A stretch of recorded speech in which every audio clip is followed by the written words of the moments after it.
compter du 1er septembre 2020, le port du masque devient obligatoire dans les espaces de travail clos et partagés. Découvrez les autres mesures applicables en entreprise pour lutter contre la propagation du coronavirus. Sommaire, mise à jour du lundi 31 août 2020 à 18h55.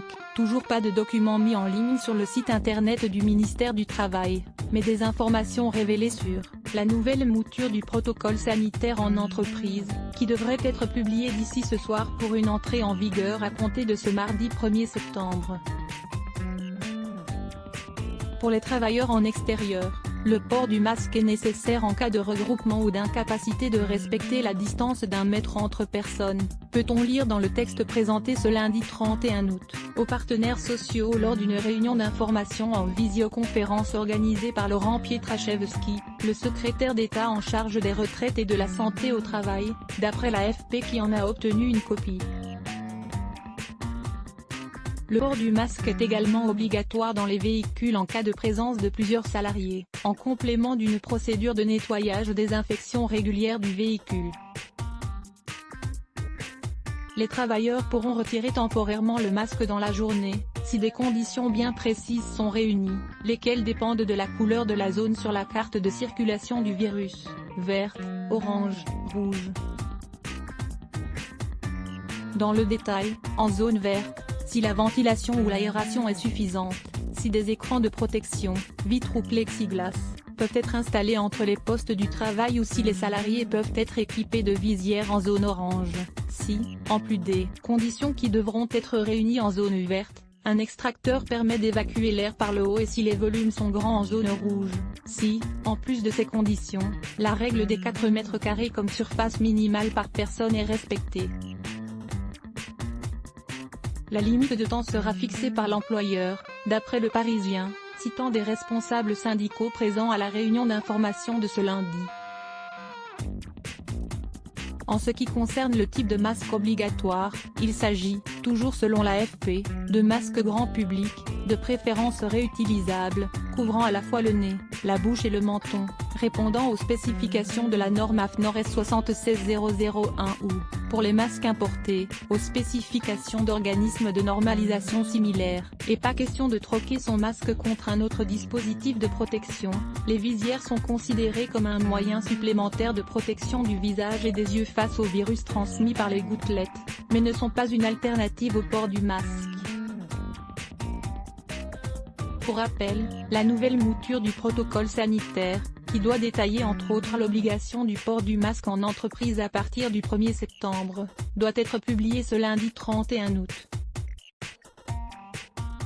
À compter de ce mardi, le port du masque devient obligatoire dans tous les espaces de travail fermés, en dehors des bureaux individuels non partagés.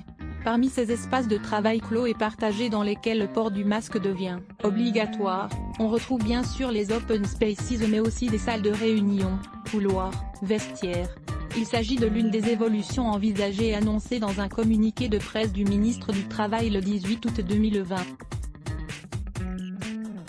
La ministre du Travail Elisabeth Borne a cependant relevé ce dimanche 30 août que certaines activités professionnelles étaient difficilement compatibles avec la règle de base, très simple, qui s'impose à tous à partir de ce mardi dans les entreprises, à savoir, porter le masque systématiquement en entreprise quand on est à plusieurs. On va recenser avec les partenaires sociaux les activités qui, par nature, sont difficilement compatibles avec le port du masque et on regardera les réponses qu'on peut apporter, a-t-elle également déclaré sur BFM TV. C'est notamment le cas des ateliers, comme les garages, où vous êtes amené à faire des efforts physiques et où les salariés pourront être dispensés du port du masque si l'atelier est bien ventilé, avec les collègues, qui, sont loin, a-t-elle illustré.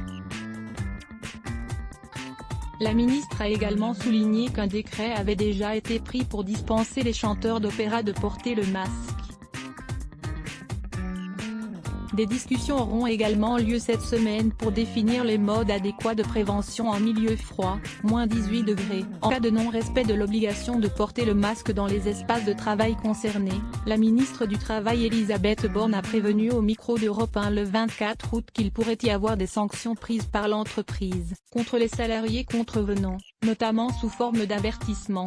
Compte tenu du délai serré entre la publication des modalités d'application de ce nouveau protocole et son entrée en vigueur, un délai de bienveillance sera accordé, toujours d'après Gérard Mardinet de la CFICG. À noter que les employeurs sont tenus de réunir leur CSE.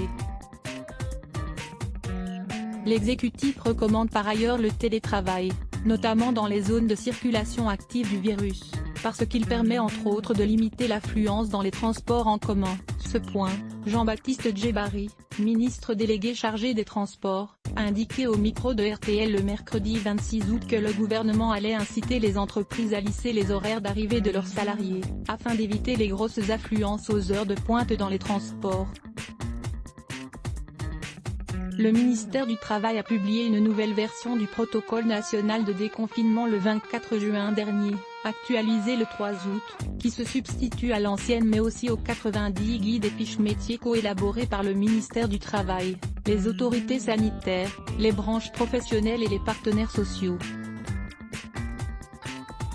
Nomination d'un référent Covid-19, distanciation physique, télétravail. Le point sur les principales évolutions par rapport au document initial publié le 3 mai dernier. Dans la nouvelle version du protocole sanitaire en entreprise, chaque collaborateur doit pouvoir disposer d'un espace lui permettant de garder une distance d'au moins 1 mètre par rapport à toute autre personne, collègue, client, usager, prestataire, etc. Si un écart d'au moins 1 mètre ne peut pas être respecté ou qu'il risque de ne pas l'être, le port d'un masque grand public est obligatoire. Et si celui-ci n'est pas possible en permanence, le ratio de 4 mètres carrés par salarié peut être retenu, mais seulement à titre indicatif, contrairement à ce qui prévalait auparavant. Un référent Covid-19 doit être désigné dans les entreprises. Dans les structures de petite taille, ce rôle peut être assuré par le dirigeant. Le référent Covid est garant de la mise en œuvre des mesures en vigueur et de la bonne information des salariés à leur sujet. Son identité et sa nouvelle mission doivent d'ailleurs faire l'objet d'une communication auprès de l'ensemble du personnel de l'entreprise. Le télétravail n'est plus la norme mais il reste un mode d'organisation du travail à privilégier. Pour les personnes risquant de développer une forme grave de la maladie Covid-19 ou vivant avec des personnes qui encourent ce risque, le télétravail doit être favorisé par les employeurs. Il doit faire l'objet d'une demande des personnes concernées.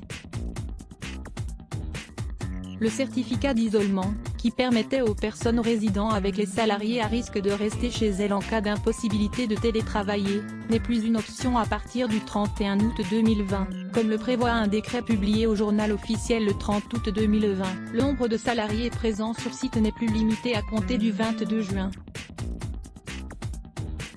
Pour rappel, sur la base de l'avis du Haut Conseil de la Santé publique, HCSP, du 24 avril 2020, l'exécutif avait choisi de retenir un critère universel d'occupation maximale des espaces ouverts au public et en milieu de travail.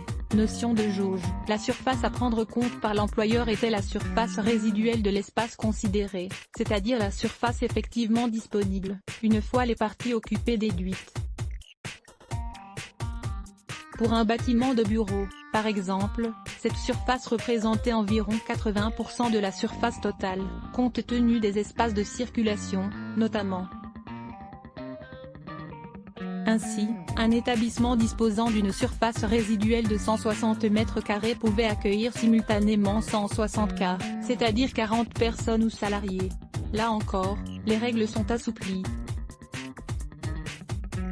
Il convient, à compter du 22 juin, de prévoir un indicateur à l'entrée des lieux communs permettant, une fois le nombre maximum de salariés présents déterminé, de connaître ce nombre avant d'entrer, ainsi qu'un dispositif équivalent permettant de connaître le nombre de sorties surtout si l'entrée est distante de la sortie. Les portes des lieux communs doivent rester ouvertes si possible pour éviter les contacts des mains avec les surfaces, poignées, etc.